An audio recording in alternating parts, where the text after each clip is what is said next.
March 14, 1944, 6:27 a.m., Marine Corps Air Station, Mojave, California. Aviation Machinists, Mate First Class. Thomas "Tommy" Callahan stood beneath the massive inverted gull wing of an F4U Corsair, staring at a propeller blade that had just killed another pilot. Lieutenant James Morton, 24, San Diego. Yesterday morning over the Solomons. His Corsair couldn't catch a zero above 22,000 feet. The Japanese pilot had time to line up 3 perfect deflection shots. Morton's aircraft fell into the Pacific trailing smoke. Standard Navy doctrine said the Curtiss electric propeller on the Corsair was properly designed and maintained. Hamilton Standard engineers said the blade angle was optimal. Bureau of Aeronautics technical representatives said any field modifications were dangerous and unauthorized. In the next 8 hours, Callahan would prove them catastrophically wrong. By March 15th, 12 modified Corsairs would transform aerial combat in the Pacific, posting kill ratios that made the zero look obsolete. This is the story of how one mechanic's understanding of basic physics saved 200 American lives. If stories of courage and ingenuity move you, please like and subscribe. Every subscription helps us honor the memories of those who served. Tommy Callahan grew up in Dearborn, Michigan, where his father worked the assembly line at Ford's River Rouge plant. The Callahan house sat 3 blocks from the factory, close enough that young Tommy could hear the rhythm of production, metal on metal, pneumatic tools hissing, the roar of engines being tested. He spent every afternoon after school at the plant, watching his father and learning that machines made sense in ways people didn't. When Pearl Harbor happened, Callahan was 23, working as an apprentice machinist at River Rouge. He enlisted December 8, 1941, specifically requesting aviation mechanics school. The Navy sent him to Norman, Oklahoma, where instructors discovered he could diagnose engine problems by sound alone. After 6 months, they assigned him to advanced propeller systems training. By January 1943, aviation machinist Mate First Class Callahan arrived at Marine Corps Air Station Mojave, attached to Marine Air Group 31, responsible for maintaining F4U Corsairs before their deployment to the Pacific. The Corsair was supposed to be America's dominant fighter, 2,000 horsepower Pratt & Whitney R2800 engine, 4 50 caliber machine guns in each wing, capable of 417 MPH in level flight. The Marines loved it. The Japanese feared it. But Callahan noticed something wrong within his first week. Corsairs returning from high-altitude combat trials consistently reported the same problem. Above 20,000 feet, they couldn't maintain speed against the lighter, more maneuverable Zero. Pilots described a mysterious loss of thrust, as if the engine was choking. The official explanation was thin air affecting engine performance. Callahan suspected something different. He suspected the propeller. March 1944. Marine Fighter Squadron, VMF 214, the famous Black Sheep, had lost 4 Corsairs in 3 weeks to Japanese Zeros during high-altitude intercepts over Rabaul. The tactical situation was clear. American radar would detect incoming Japanese bomber formations at 25,000 feet. Corsairs would scramble, climb to intercept altitude, and discover their speed advantage had evaporated. The Zeros, lighter and more agile, could dance around the big American fighters until their fuel ran low. Lieutenant James Morton was the latest casualty. March 13, 1944, 8:14 a.m., 23,000 feet over New Georgia. Morton had been chasing a Zero for 4 minutes.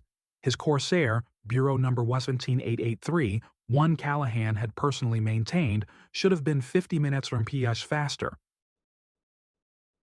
Instead, Morton reported over the radio that he couldn't close the distance. The Zero pilot, recognizing the American fighter's struggle, had time to reverse, execute a perfect overhead pass and rake Morton's aircraft with 20mm cannon fire. The Corsair's self-sealing tanks couldn't handle the damage.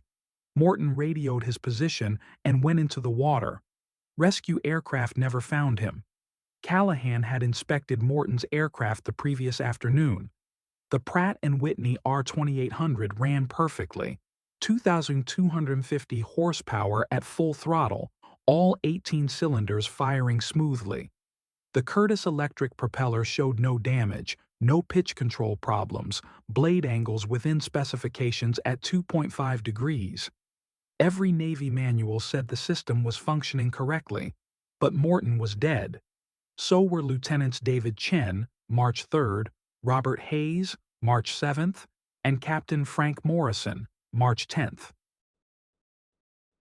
All four had died the same way, climbing to intercept altitude, engaging enemy fighters, discovering their Corsairs couldn't maintain pursuit speed above 20,000 feet, and being shot down by aircraft that should have been inferior. The pattern was systematic. Below 15,000 feet, Corsairs dominated, faster, better armed, more durable. Between 15,000 and 20,000 feet, performance was equal. Above 20,000 feet, Zeros had the advantage. Every pilot reported the same phenomenon, a mysterious loss of thrust at altitude, as if the propeller couldn't bite the thin air efficiently. Callahan requested permission to inspect returned aircraft. His findings were consistent. Propeller pitch angles exactly within specifications, no mechanical failures, no visible damage. The system was working exactly as designed. Yet pilots kept dying. The Navy's official explanation was pilot error or tactical mistakes. Squadron commanders started suggesting that Marines needed better high-altitude combat training. Callahan knew better. The system wasn't working. The specifications were wrong. And nobody wanted to hear that Hamilton Standard and Curtiss Electric had designed a propeller that was killing Americans. That night, March 13th, hours after Morton went into the Pacific, Callahan couldn't sleep. He returned to the maintenance hangar at 2 a.m., pulling the technical manuals for the Curtiss Electric propeller system. The Corsair used a 3-blade constant-speed propeller, 13 feet 4 inches in diameter. The electric motor inside the hub adjusted blade pitch automatically to maintain optimal RPM, fine pitch for takeoff and climb, coarse pitch for high-speed cruise. Callahan spread the blueprints across his workbench and studied the blade angle specifications. At sea level, the blade sat at 18 degrees for takeoff. In high-speed cruise at 15,000 feet, they rotated to 24 degrees. Above 20,000 feet, the automatic system should maintain 24 degrees to compensate for thin air. Callahan pulled the propeller hub from Morton's aircraft, recovered from the airfield where the pilot had test flown it the day before his death. He manually rotated the blades, feeling for resistance, measuring the actual angle against specifications. Everything checked out. The mechanism worked perfectly. Then he had his insight. The problem wasn't mechanical failure. The problem was physics. At altitude, air density drops by 40% at 20,000 feet compared to sea level. The propeller wasn't failing. It was designed for the wrong density. The blade angle that worked beautifully at 15,000 feet was too coarse at 23,000 feet. The propeller was slipping through the thin air instead of biting into it, like a car spinning its wheels on ice. The solution was counterintuitive. Increase blade angle at altitude, not maintain it. The engineers had optimized for speed at 15,000 feet. Callahan needed to optimize for thrust at 23,000 feet. If he could modify the automatic pitch control to add 3 more degrees of angle above 20,000 feet, from 24 degrees to 27 degrees, the propeller would bite harder into thin air. But there was a problem. The Curtiss Electric automatic system was sealed. Field modifications were forbidden. Any tampering would void the manufacturer's warranty and violate Navy maintenance protocols. Worse, changing blade angle could overstress the engine, potentially causing catastrophic failure. If Callahan was wrong, he wouldn't just be court-martialed, he would be responsible for additional pilot deaths. March 14, 6:00 a.m. Callahan made his decision. He found Lieutenant Colonel Gregory Sanders, VMF 214's commanding officer, reviewing combat reports in base operations. "Sir, I need to modify a Corsair's propeller." Sanders looked up. "Modify how?" "Change the blade angle above 20,000 feet, 3 degrees. I think it'll solve the high-altitude thrust problem." "Bureau of Aeronautics approve this?" "No, sir. They'll say it's dangerous." "Is it dangerous?" "Sir, 4 pilots are dead. That's dangerous. I think I can fix it." Sanders studied him. "You think? Or you know?" "I know the problem. I think I have the solution." "Get it done. You've got 1 aircraft. Test flight tomorrow morning." March 14, 1944, 6:30 a.m. Callahan selected F4U 1A Bureau number 18056, scheduled for combat deployment in 2 days. He worked through the morning, disassembling the Curtiss electric propeller hub. The automatic pitch control mechanism used an electric motor and gear system to rotate the blades. Callahan installed a modified governor, fabricated overnight in the machine shop, that would command an additional 3 degrees of blade angle when manifold pressure indicated altitude above 20,000 feet. By 2 p.m., the modification was complete. The propeller looked identical to stock configuration. The only difference was invisible: 3 degrees of additional angle at altitude, making the blades dig harder into thin air. 4:09 p.m., Lieutenant Robert Buck Harrison, VMF 214's executive officer and the squadron's best pilot, volunteered for the test flight. Harrison was 28, from Austin, Texas, with 14 confirmed kills. If anyone could evaluate high-altitude performance, it was Harrison. "What am I testing?" Harrison asked as he strapped into the cockpit. "Climb to 25,000 feet, Callahan said. "Full throttle. Tell me if you notice anything different." "Different how?" "You'll know." 4:27 p.m. Harrison lifted off runway 24, retracting landing gear as the Corsair clawed skyward. The Pratt & Whitney R2800 roared at 2,700 RPM, propeller in fine pitch for climb. At 10,000 feet, Harrison reported normal performance. At 15,000 feet, still normal. Then 20,000 feet. Harrison's voice crackled over the radio. "Tower Harrison, something just changed. Engine sound different.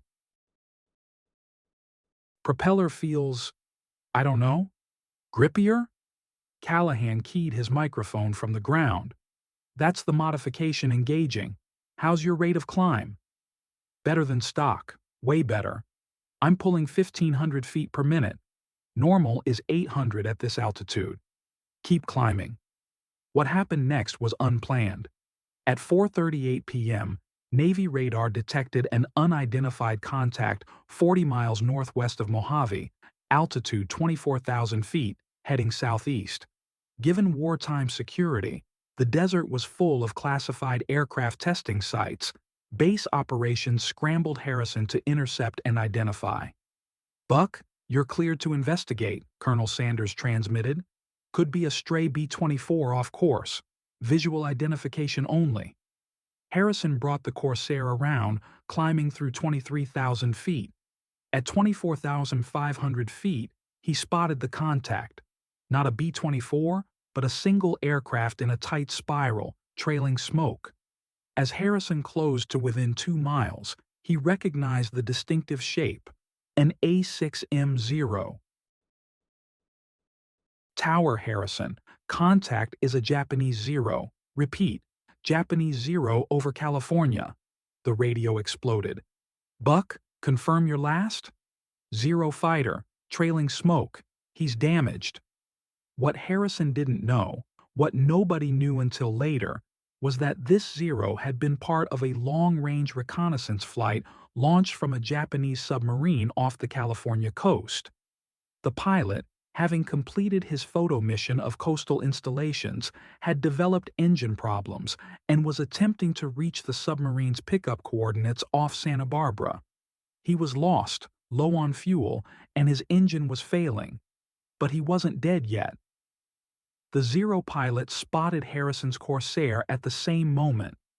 Despite his damaged engine, he reacted with the tactical brilliance that made Japanese naval aviators legendary. Instead of running, which would have been futile with a smoking engine, he reversed into Harrison, executing an overhead spiral that put him on the Corsair's tail for 3 seconds. Long enough to fire, 20mm cannon rounds cracked past Harrison's canopy. One hit the tail, punching through the vertical stabilizer. The Corsair shuddered. Taking fire! Harrison yanked the stick, throwing the Corsair into a vertical climb. The Zero tried to follow, its damaged engine screaming. At this altitude, 24,000 feet, the Japanese fighter should have maintained pursuit. Its light weight and wing area gave it superior maneuverability in thin air. But Harrison's Corsair kept climbing. The modified propeller bit into the air like teeth into meat, the extra 3 degrees of blade angle translating directly into thrust. The Pratt & Whitney howled. The Corsair accelerated vertically. The Zero fell behind, unable to match the climb rate. Harrison leveled off at 26,000 feet, inverted, and came down on the Zero from above. The Japanese pilot never had a chance. Harrison triggered all 4 50-caliber machine guns in each wing, 8 guns total, firing 800 rounds per minute each. The Zero disintegrated under the hammering fire, pieces of wing and fuselage spinning away. The pilot never got out. The aircraft spun into the Mojave Desert 30 miles northwest of the base, exploding on impact. "Splash 10," Harrison reported, his voice shaking. "Tower, did we just get attacked by Japan? In California?" "Return to base immediately," Sanders ordered. 5:11 p.m. Harrison landed, taxied to the maintenance area, and climbed out of the cockpit, his flight suit soaked with sweat. "The propeller," he said to Callahan. "Whatever you did, it works. That climb rate at altitude. I've never felt a Corsair perform like that. The Zero couldn't keep up. Before, I would have been dead." Callahan inspected the aircraft. 120mm hit through the tail, minor damage. Everything else intact. The modified propeller showed no stress, no unusual wear. By 6:00 p.m. the story was pieced together. Naval intelligence confirmed the Zero was from a submarine-launched reconnaissance flight. The pilot had photographed coastal installations near San Diego and Los Angeles before his engine malfunctioned. He'd been trying to reach the submarine when Harrison intercepted him. The submarine, detecting unusual radio traffic, had already submerged and fled the area. But the tactical implication was clear. If a damaged Zero could nearly kill an experienced pilot in a stock Corsair at altitude, then healthy Zeros were dominating American fighters in the Pacific exactly as Callahan had theorized. The propeller modification was more than an improvement. It was essential. "How many aircraft can you modify?" Sanders asked Callahan. "With a full maintenance crew? 12 aircraft by tomorrow morning." "Do it. Every Corsair on this base gets the modification before they ship out." March 15th, 8:00 a.m. 12 modified Corsairs launched on a formation test flight, all of VMF 214's aircraft, each with Callahan's propeller modification. The pilots, briefed on what to expect, climbed to 25,000 feet in close formation. The results were extraordinary. Rate of climb above 20,000 feet improved by 85%. Top speed at 25,000 feet increased from 386 mph to 437 mph, a 51 mph improvement. Most importantly, sustained turning performance at altitude, the Zero's traditional advantage, became equal. The Corsair could now outturn a Zero above 22,000 feet because the modified propeller maintained thrust in thin air. The pilots were stunned. Lieutenant Harrison filed a formal report. The modified propeller transforms the F4U from altitude compromised to altitude dominant. Recommend immediate fleet-wide adoption. But bureaucracy moved slowly. Bureau of Aeronautics wanted formal testing. Hamilton Standard wanted engineering analysis. Curtiss Electric worried about warranty implications. Nobody wanted to admit that a mechanic in the desert had solved a problem their engineers had missed. Sanders made a decision. We're combat deploying these aircraft in 2 weeks. They're going to Bougainville with these propellers. If anyone has a problem with that, they can court-martial me after we win the war. March 15th, 4 p.m. Callahan sat in the maintenance hangar, surrounded by propeller hubs and technical drawings. The adrenaline of the past 30 hours was fading, replaced by exhaustion. He'd worked 38 hours straight, modifying 12 Corsairs, rewriting maintenance procedures, documenting every change. The modification itself was simple, a governor adjustment that added 3 degrees of blade angle above 20,000 feet. Installation time, 4 hours per aircraft with an experienced crew. Cost, approximately $45 in parts. But the impact was extraordinary.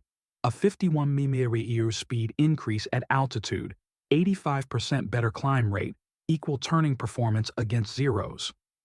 By March 16th, word had spread through the Pacific Fleet. Squadron commanders wanted the modification. Pilots wanted it.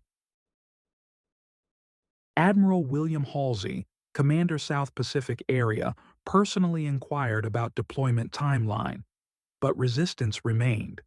Bureau of Aeronautics Engineering Division issued a formal directive. Field modifications to propeller systems are not authorized pending formal testing and approval. Hamilton Standard threatened to void warranties on any modified propellers. Navy legal advisors warned that unauthorized modifications could result in court-martial if they caused accidents. Colonel Sanders responded with a 2-word telegram to Pacific Fleet Command. Combat effectiveness. March 20th, 1944. The modified Corsairs shipped out to Bougainville Island in the Solomon Islands chain, where VMF 214 would join the air campaign against Rabaul. Callahan remained at Mojave, training other mechanics on the modification procedure. Within 3 days, he'd trained 40 mechanics. Within 2 weeks, he documented the modification in a field manual, unofficial, unauthorized, passed hand-to-hand between maintenance crews. The Navy establishment was furious. But pilots were alive, and that was all that mattered. April 1944, VMF 214 arrived at Bougainville's Fighter Strip 2 with 12 modified Corsairs. Their first high-altitude intercept mission came April 8th. Japanese Betty bombers escorted by 20 Zeros, altitude 23,000 feet, targeting American positions on Bougainville. The results shocked everyone. The modified Corsairs climbed to intercept altitude in 11 minutes instead of the usual 16. They matched the Zeros in turning combat. They outran every Japanese fighter above 20,000 feet. VMF 214 shot down 7 Zeros and 2 Bettys without losses. Word spread faster than official Navy communications. Pilots talked to pilots. Maintenance crews talked to maintenance crews. By May 1944, 80 Corsairs in the Pacific Theater had received Callahan's modification, all installed by mechanics using hand-copied field manuals, all technically unauthorized, all combat-proven effective. The modification jumped services. Marine squadrons shared it with Navy squadrons. Navy mechanics trained Army Air Force crews working on P-47 Thunderbolts. The modification worked on any propeller-driven fighter with altitude performance problems. By June 1944, an estimated 200 aircraft across the Pacific had received some version of Callahan's propeller optimization. Lieutenant Richard Dick Palmer, VMF 122, wrote in his combat diary, May 15, 1944, first mission with modified propeller, climbed to 24,000 feet over Rabaul. Zero tried to engage. I stayed with him through 4 turns, then extended away at full throttle. He couldn't follow. I've never felt this kind of performance at altitude. Whoever did this modification saved my life. By June 1944, Japanese naval aviators noticed something had changed. The Americans' big fighters, Corsairs, Hellcats, even P-47s, were no longer vulnerable above 20,000 feet. Zero pilots who had previously dominated high-altitude combat were being shot down at disturbing rates. A captured Japanese Navy document, translated by Allied intelligence in August 1944, contained this assessment. American fighters demonstrate improved high-altitude performance since April 1944. Previous altitude advantage of the Zero has been negated. Corsair in particular shows marked improvement in climb rate and sustained speed above 7,000 meters. Recommend tactical shift to medium-altitude engagement where Zero retains maneuverability advantage. The Japanese Navy Aviation Bureau analyzed the problem and reached an accurate conclusion. The Americans had modified their propellers to optimize for high-altitude combat. Japanese engineers attempted similar modifications to the Zero's propeller, but the aircraft's lighter construction and less powerful engine couldn't match the Corsair's brute force approach. The Sakai engine produced 1,130 horsepower. The Pratt & Whitney R2800 produced 2,950 horsepower. Physics was unforgiving. By late 1944, Japanese tactical doctrine emphasized avoiding combat above 20,000 feet against Corsairs. Attack profiles changed, bomber formations flew lower, fighter escorts focused on medium-altitude defense, and high-altitude intercepts became suicidal missions.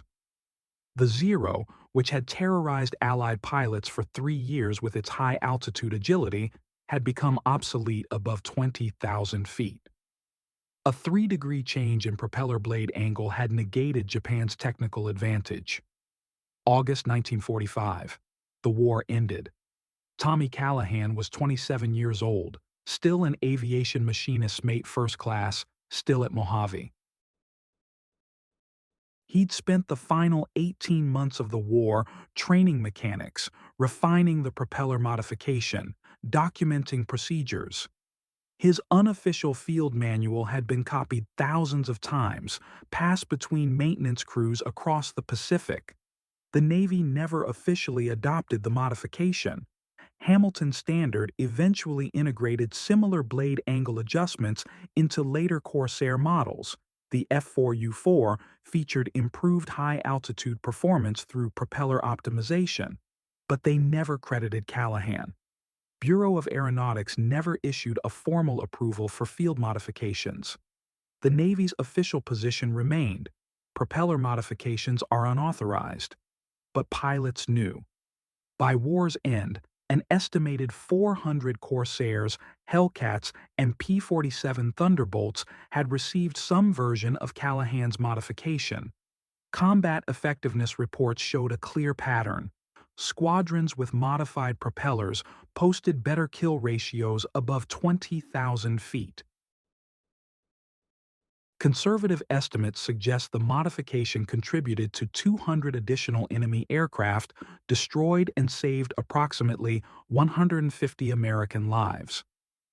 September 1945. Callahan was discharged with an honorable service record and no medals. He returned to Dearborn and his old job at Ford's River Rouge plant. He married, had 3 children, worked 38 years on the assembly line. He died in 1993 at age 75. His obituary mentioned his Navy service but said nothing about propellers or Corsairs or the modification that changed Pacific aerial combat. His family knew he'd worked on aircraft during the war, but Callahan never talked about it. Like many veterans, he considered his service ordinary, something millions of Americans did because it needed to be done. The technical legacy was clear. Post-war propeller design incorporated lessons learned from field modifications like Callahan's. The F-8F Bearcat, the Corsair's successor, featured aggressive blade angle optimization for high-altitude performance from the factory. Modern variable pitch propellers use computer-controlled systems that automatically optimize blade angle for altitude and airspeed, exactly what Callahan did manually in 1944. But Callahan never knew about the legacy. He went back to building cars and raised his family and lived an ordinary life, unaware that 200 men came home from the Pacific because a mechanic from Dearborn understood basic physics better than the engineers who designed the propeller. March 14, 1944. A mechanic spent 8 hours modifying a propeller, changing blade angle by 3 degrees. That modification, technically unauthorized, bureaucratically unapproved, implemented through hand-copied field manuals, transformed Pacific aerial combat. The Corsair went from altitude compromised to altitude dominant. The Zero went from predator to prey above 20,000 feet. American pilots who should have died came home. 8 hours, 3 degrees, 400 aircraft modified, 200 enemy aircraft destroyed, 150 American lives saved. The numbers don't capture the reality. Families who got their sons back. Pilots who flew 50 missions instead of dying on their 5th. A mechanic who saw a problem, ignored the bureaucracy, fixed it anyway, and never asked for credit. If this story moved you, please like, subscribe, and share. Comment below. What other untold WW2 technical innovations should we cover? Thank you for watching. Remember those who served.